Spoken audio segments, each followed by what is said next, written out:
Budidaya ikan nila di lahan sempit sekitar rumah dengan cara mudah. Budidaya ikan nila dengan memanfaatkan lahan sekitar rumah yang sempit membutuhkan kreativitas Anda dalam menerapkannya, sehingga jika dapat dilakukan dengan baik, maka bisa menjadi peluang usaha yang cukup menguntungkan.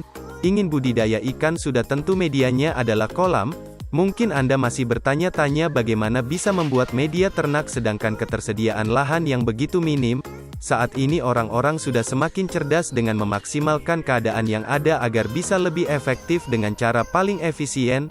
Salah satunya adalah dengan membuat kolam ikan di lahan yang sempit namun bisa menghasilkan.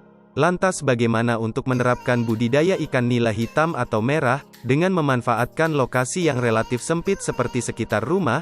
Sebenarnya yang paling utama adalah bisa memperoleh akses sumber air mengalir yang layak sebagai media budidaya, misalkan sungai dengan aliran air bebas limbah, sehingga cukup aman untuk keberlangsungan bibit ikan nantinya. Metode paling tepat ternak ikan nila di lokasi yang sempit. Untuk dapat memulai budidaya ikan nila di area sekitar rumah yang sempit, maka salah satu pilihannya adalah dengan menerapkan kolam terpal. Kenapa kolam terpal? Ya, karena dengan menggunakan terpal Anda tidak perlu mempersiapkan lahan yang terlalu luas. Selain itu juga tidak perlu menggali tanah terlalu dalam. Kelebihan lainnya dengan memakai terpal Anda tidak perlu terlalu sering memasok air ke kolam tersebut, selama tidak ada indikasi bocor. Jadi secara garis besar menerapkan kolam terpal akan lebih hemat modal yang harus Anda keluarkan. Mempersiapkan kolam terpal. Pertama-tama yang harus Anda lakukan adalah mempersiapkan kolam. Kolam harus dibuat dengan kedalaman kurang lebih 50-75 cm, agar memberikan ruang yang cukup untuk ikan nila berkembang biak dengan sempurna. Konstruksi kolam terpal.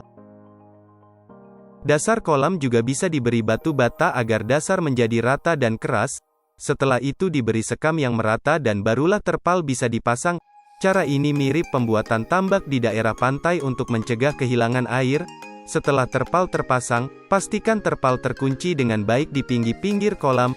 Untuk memastikan agar ujung-ujung terpal terkunci, beri batako atau batu bata di atas pinggiran terpal agar terpal tidak mudah berubah kedudukannya bentuk yang bisa menyebabkan kebocoran air.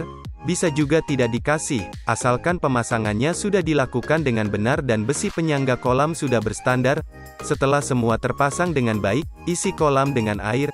Hal ini juga sekalian untuk memeriksa apakah ada yang bocor atau tidak setelah diisi air, lalu kolam dikeringkan lagi untuk tahap persiapan berikutnya. Persiapan kolam sebelum benih ikan ditebar. Jika kolam yang digunakan adalah kolam yang masih baru atau Anda baru pertama kali menggunakannya, maka ada baiknya sebelum akan mengisi kolam jangan mengisi langsung dengan bibit ikan. Hal ini karena kolam yang masih baru masih banyak sekali mengandung bahan yang berbahaya untuk kondisi bibit ikan, terutama jika Anda menggunakan kolam dengan bahan terpal.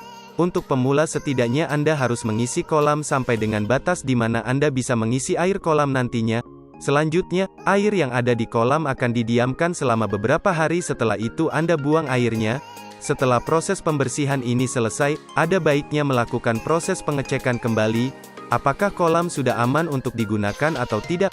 Lakukan proses pengulangan hingga bersih jika dirasa kurang bersih dari bahan kimia. Jika dirasa persiapan air sebelum tebar benih sudah selesai, maka selanjutnya, air kolam sudah siap untuk dimasukkan bibit ikan. Namun proses memasukkannya tidak boleh secara langsung, karena jika bibit langsung dimasukkan maka ini akan membuat bibit segera mati dan kemungkinan matinya akan lebih banyak. Setelah ditebar teman-teman bisa memulai untuk budidaya ikan nila. Jangan lupa untuk selalu memperhatikan faktor-faktor yang mempengaruhi pertumbuhan ikan nila.